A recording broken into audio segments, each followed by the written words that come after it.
Now at 5, possible changes coming for Pittsburgh's Silverback Landing housing development. Plus, the treatment helping a young girl dealing with scoliosis. And media cavazos in Kerrville, Texas, as the 5th day of search and rescue operations are underway and several are still missing. The 4 states' most watched news starts now. Pittsburgh City Commissioners tonight will consider a resolution that could lead to changes to an ongoing housing development project. This is KOAM News at 5. I'm Dow Quick. That meeting begins soon at 5:30 tonight. The Silverback Landing development started in 2018, creating middle to higher income housing in Pittsburgh. It's a reinvestment housing incentive district, a state program which helps developers build infrastructure by reimbursing costs through property taxes. According to the city, progress on the project was impacted by the pandemic and supply chain issues. Currently, only 22 out of the 60 planned homes for the development have been built. This resolution tonight would allow the city to hold a public hearing to consider changes to the Silverback Landing project, including an extension of the timeline. This is not requesting any city funding. So this is a not-for-profit group that is working for the acquisition.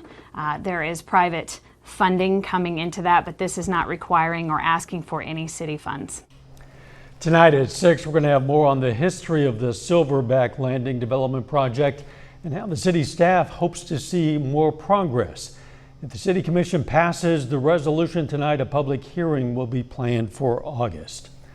Some thunderstorms out there right now. Let's check in with Chief Meteorologist Doug Heddy.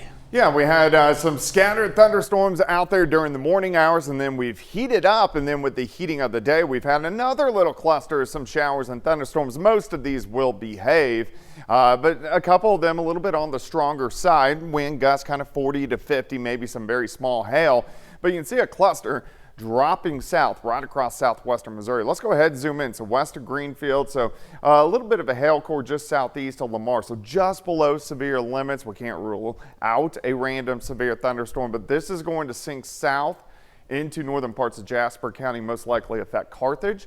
Here in about 30 minutes or so, they're moving pretty slowly, kind of sinking at about 25 to 30 miles per hour. Anything that is out there will start to dissipate once we lose the heating of the day. Of course, we'll talk more about the rest of the week here in just a bit. All right, we'll catch you in a few. At least 109 people are dead from that catastrophic flooding in central Texas. The last live rescue in Kerr County was made on Friday, and search and rescue teams are looking for any signs of hope as they work their way along the Guadalupe River. Nydia Cavazos is in Kerrville with the latest on this tragedy. Officials in Kerr County, Texas say they are not focused on the timeline of events from early last Friday morning or whether more could have been done to alert the public as floodwaters rose rapidly. This team up here is focused on bringing people home. That's our focus. All those questions will be answered, but the priority right now is bringing people home. 5 campers and 1 counselor from Camp Mystic are still missing, and it is unclear how many people in total are unaccounted for. It's hard to know that number. Brian Christenberry's search and rescue team has assisted in the recovery of 17 bodies. He keeps the families in mind while digging through mountains of debris along the Guadalupe River. You know, I've had a lot of people come up to me that have lost their children and their loved ones and thanked me, and it's hard to even hear that because they have closure, but we haven't pulled anybody out alive yet, and that's tough. President Trump and the First Lady will be visiting the devastated area on Friday to survey the damage. They've praised the response and rescue efforts. I think a lot of lives have been saved. That could have been as bad as it was, and you could have lost double or triple. This thing was just really horrible. For the Sell family, whose 2 daughters were at a summer camp not far from Mystic, they're just happy to be reunited. I had to wait a minute for them to hug their mom first. I'm kind of chopped liver, but ultimately when I did get the hugs, they were really sweet. Donations have poured in from around the world. Volunteers say they'll be here to help as long as there are those in need. Nydia Cavazos, CBS News, Kerrville, Texas. With at least 109 dead, this is one of the deadliest natural disasters in Texas history, and it now exceeds the toll from Hurricane Harvey back in 2017.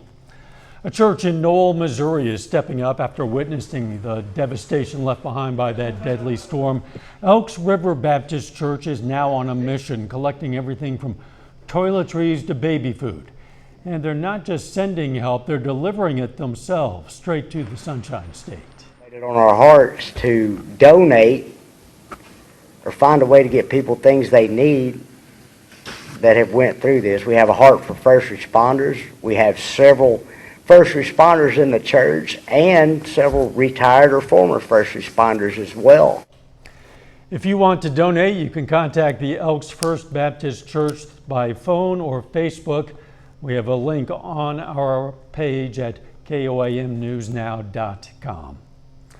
Pretty soon you're going to be able to keep your shoes on at the airport. CBS News has confirmed the Transportation Security Administration is phasing out its nearly 20-year policy requiring airline passengers to remove their shoes at TSA checkpoints. The plan is getting a slow rollout at several airports across the country. It's expected the TSA will just let the old shoe removal policy expire. Already, if you were a pre-check flyer, you weren't taking your shoes off. And at peak times when they would bring a dog through the line, people weren't taking their shoes off, even in general security. And there's been an argument for a while that the body scanner technology that people go through in general security is sufficient enough to detect threats. TSA is also developing additional scanners that are even better at sensing it. The policy went into effect back in 2006, several years after Richard Reed tried to blow up an American Airlines plane with explosives hidden in his shoe. His attempt was unsuccessful, but pointed out a weak spot in security screening measures. A little bit later, we're going to look at a growing travel trend. And also I'll look at a new treatment for a common spine condition, the story of one girl dealing with scoliosis. Those stories coming up in Health Watch. Topping today's Health Watch, a new definition of obesity means 1 in 5 Americans are now considered obese. An analysis looked at the European Association for the Study of Obesity's new definition, which looks beyond just body mass index and existing health conditions. It found that many Americans who were previously considered overweight would now qualify as obese. People with obesity have a 50% higher risk of dying compared to adults in the normal weight category. The health of children in the U.S. is getting worse. A study published in JAMA found over the last 17 years, children's health has declined in a variety of categories, including obesity, physical and mental health, and child mortality. American children ages 1 to 19 are 80% more likely to die when compared to children in other high-income countries. The study says more needs to be done to identify the reasons why health is declining. Doctors at Nemours Children's Hospital in Delaware are treating a common spine condition with something called magic rods. For one little girl with scoliosis, the rods are making a big difference. Stephanie Stahl has more. 7-year-old Sadie Mears has a lot to cheer about. Despite having scoliosis, a curved spine, she's able to move freely. Every single time she performed, I cried because it was just so great to see her so happy and able to kind of do whatever she wanted to do. Sadie's spine is being treated with a technology called magnetic expansion control, or magic rods. They are magic in some sense because you can lengthen without surgery. Dr. Sukin Shah with Nemours Children's Hospital says after the rods are surgically implanted, they can be slowly expanded with internal and external magnets. So Sadie comes into the office every 4 months, 3 times a year. We apply the magnet that talks to the internal magnet, the rods grow, and she goes back to school. It's less invasive than traditional scoliosis treatments, which often involve body casts and surgeries. It's all related to quality of life. If we can keep the surgical episodes to a minimum, they get less trauma, they get less pain, and it's less intrusive on their life, and they can go to be a kid again. And this is one busy 3rd grader. There's no pain. Sadie also has Sotos syndrome, which causes developmental challenges. But in addition to being on a special cheering squad, she's playing softball. It's just about having fun and trying your best. She'll eventually need to have a more permanent spinal rod when she's finished growing. Stephanie Stahl, CBS News. Said he's had the magic rods for almost a year, and her mom said she's grown about 2 inches. Thinking positive could boost your memory. Chinese researchers recorded the brain activity of people as they viewed various images. They found people who viewed images that elicited positive emotions performed better on memory tests compared to people who viewed images that evoked neutral or negative emotions. And that is a look at today's health news. A little bit later, vacationing with the extended family. And it looks like a few thunderstorms are rumbling through for us this evening. We're going to look at that coming up. Well, it definitely turned out to be another hot and humid one for us today. Temperatures have been into the upper 80s, heat indices into the 90s, and that's what we're going to continue to see as we go through the next several days. We had some scattered thunderstorms out there during the morning hours, especially along and south of I-44, and then with the heating of the day, we've seen additional pop-up thunderstorms across the region. You can actually see this little cluster kind of drifting south off toward the south and to the east. Most of these storms have been behaving. They're strong, so we're getting some wind gusts 40 to 50 miles per hour, even some little small segments of hail. But you can see really from Lamar back toward Golden City, over toward Greenfield, near Jasper, Missouri, and then kind of sinking south into Jasper County. So these will drift south if they hold together toward Carthage and then the north side of Joplin, Webb City, Oronogo as we go through about the next 30 to 45 minutes. Any thunderstorms that we do see out there pretty much are going to fall apart as we lose the heating of the day, meaning the sun sets. As we go through the night, I'm going to stop this Wednesday morning. Temperatures right around 70 to about 72. As we go through the day, I'm going to put in another slight chance to get a few random storms during the afternoon. I would say 5 to 10% of us would see rain tomorrow, but there are going to be a few hit and miss guys. Here's 5 p.m. It's hot, upper 80s to lower 90s, so drink plenty of fluids if you're going to be outside. And then some indications another cluster may try to get in Thursday morning. We're going to watch that as well. Right now I'm going to keep Thursday dry, but we'll see if that cluster looks a little more positive to happen as we go through the next 24 hours. And then hot and humid, lower 90s for highs once again as we go into Thursday afternoon. Outside, at least at Indigo Sky, it looks pretty good. Pretty much clear skies. We do have some high-level cirrus clouds pushing through. 80s, 70s as we go through the evening hours. Look at our temps right now. A little bit cooler on the Missouri side with those cloud showers and thunderstorms. You got lower 90s in our western counties. Humidity is high. Anytime dew points hit 70 degrees in the summer months, it makes it feel muggy to kind of soupy. Get used to it. We're going to see it sticking around. So our heat index, look at this, it feels like 100 once you get into our western counties. And let's go into Wednesday. Heat indices upper 90s to near 100 again. Even on Thursday, heat indices are going to be in the upper 90s to near 100 degrees. Day planner on your Wednesday, 86 by noon. Again, a random thunderstorm, 88, 89 degrees during the afternoon. Let me take you down the road. So the heat's caused by this heat dome that kind of suppresses a little bit as we get into Friday. Here comes another wave, and this will most likely drag in rounds of showers and thunderstorms again Friday, Saturday, and Sunday. This has been our pattern over the past 9 months. It's been our pattern this summer, and this pattern will continue for the rest of the summer, meaning we should have at least once a week, bouts of rain across the area.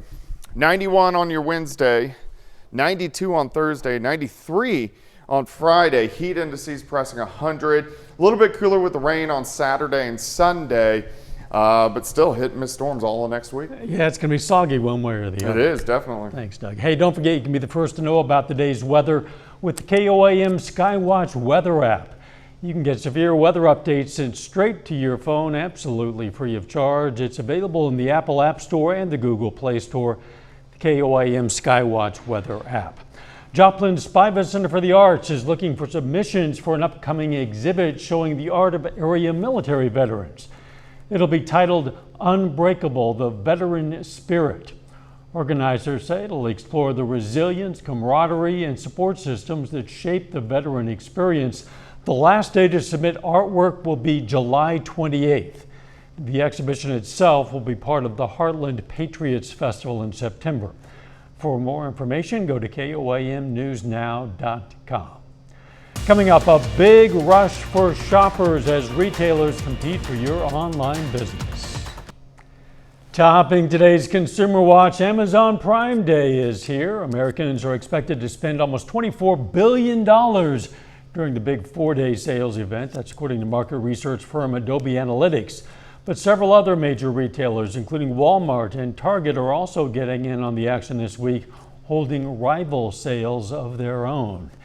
Extended families started traveling together more often during the pandemic, but the trend is not slowing down. Hotels and destinations are responding, unveiling bigger rooms and creating new ways for multiple generations of families to enjoy time together. Wendy Gillette has more on today's Travel Tuesday. Eric Rivenbark from North Myrtle Beach, South Carolina, is enjoying what's become an annual vacation with his wife, 3 kids, and his parents, this year in Europe. You can buy gifts for Christmas or for birthdays. And while we do that, but we don't do it on the scale that we used to, and we try to give experiences. It's the kind of sentiment spurring more multi-generational travel and why family-centric brands like Beaches are building bigger villas. Its resorts have seen a 50% increase in extended families vacationing together since the pandemic. Families are really looking to create memories in a way that is unprecedented in the history of travel. The Fairmont brand is also catering more to families. Some Americans visiting Alberta, Canada, make their first stop the Fairmont Pallister for a touch of Calgary's city life before heading to the mountains at Fairmont Banff Springs at Banff National Park. The hotel has a popular all-season alpine spa and a dozen dining options, and just added new family rooms with a twist. We have 20 of these rooms here in the hotel with bunk beds, and that's a new thing for us, and it's also something that's fairly new to the luxury industry. The Quail Lodge and Golf Club here in Carmel, California is seeing similar demand. Its redesigned 2,000-square-foot villas are large enough to sleep 6 people. Along with 2 bedrooms and a large living room, the villas feature patios and fireplaces. The Quail's managing director says they're about 30% more popular than before the pandemic. People are looking to share experiences together. They value the time together. Families want to do things together.